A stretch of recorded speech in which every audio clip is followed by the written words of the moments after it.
Hello, my name is John Sveck. Welcome to this ALL24 video. Coach Waterman and I have two very special guests today, Coach Matt Barry and Coach Greg Knox. Thanks for being with us, guys.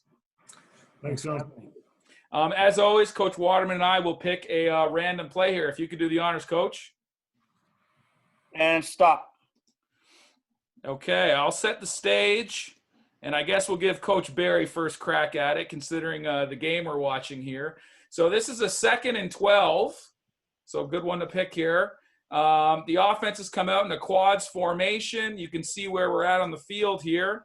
Any initial thoughts as you see this play starting to unfold, Coach Barry? Well, they tended to take the short side receiver and bring him in real tight. So sometimes he stayed in protection and they released the back strong, or sometimes it was some sort of rub to release the back weak. So we had worked a lot during the week on identifying this and just making sure we were ready for that either quick back release, strong or weak, and what switches we would have to make within our scheme. And then in this front, we're running the short side defensive end here when we're in zone against a 41. He automatically checks to a zone drop on the weak side to watch out for back release weak as well. So depending on if we're in man or zone here, you might see Grant drop off. Coach Knox, having not prepped for this play as much as the rest, as Coach Barry, any thoughts when you see this? Well, it's very interesting hearing Coach talk about it because obviously he's got their playbook, right, and knows how they want to attack them, and so from my point of view, that drive action by that number one receiver is going to mean something, okay, and we'll have that tagged and look at the type of things that they're going to do and build our 4x1 kind of defensive concepts against it. Otherwise, I mean, to Coach's point, I mean, how are they going to hurt you is kind of my work backwards from, right? If not knowing, is this back a dangerous threat to the flats? Can he bounce out and get upfield and run the full route tree, and can they get to empty with him? That sort of thing.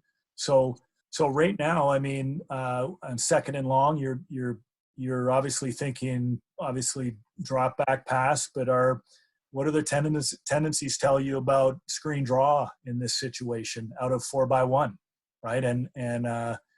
But 4x1, you're on high alert for what they like to do with that back, right? Run it forward a little bit.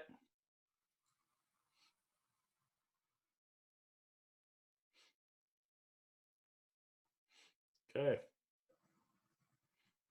A lot happening here, Coach. Is this on tendency for your opponent here, or what are we seeing? Yeah, so you can see like 83 stays into chip because they're anticipating pressure. Field side, you'll see that our halfback is low because he had wanted to jam number 20 because he tends to be their most vertical player, the guy with the white socks here, but then kind of loses him because he has to be the low defender, and so he gives up on the jam because of how they sort of rub there to make sure that he covers down on 73. And then you'll see, like I talked about with Grant, because he gets the jam or the chip by 83, it's going to turn more into a peel where he's checking off on that back on the weak side. And this being 2nd and 12, Coach, I mean, there's not a lot of offensive plays that are really, that designed for this. So it puts you in a pretty good position after doing a good job on 1st down.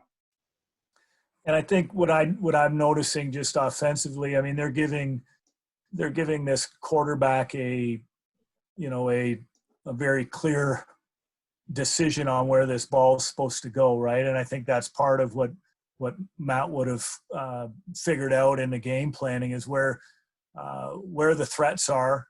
In this case, he wants to get this ball to the field hash, and he's obviously looking to check down. If he doesn't have the field hash, he should have this crossing route, because you're really looking at, are we high-lowing, or are we high-lowing the sticks defender on the hash mark, right? If Calgary's in position to play the ball to the receiver that's running the 12-yard curl, then he can't be in position to track to track this number one receiver who's checked release, and they're just hoping that they have that check down.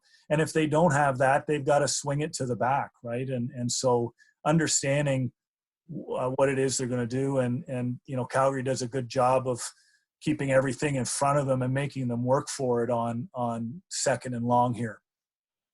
And Matt, I noticed that the Montreal looks like they're vertical setting a lot. Was that something you saw during the week in terms of their pass pro there, where they're going to set and you guys just got upfield and pressured them?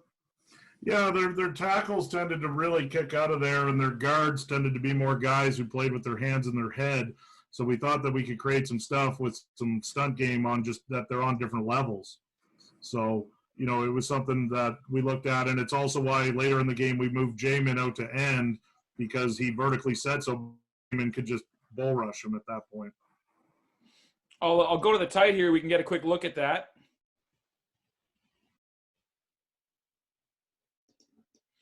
Anything else come to mind as you guys see it from this angle here now? I mean, we just don't get great, like 66, see how he latches onto him, but Jamin doesn't, he drifts laterally instead of getting vertical on the push on the stunt. And so if he would have got more vertical push, then Jacob probably would have been able to loop a little bit tighter and maybe beat the center here.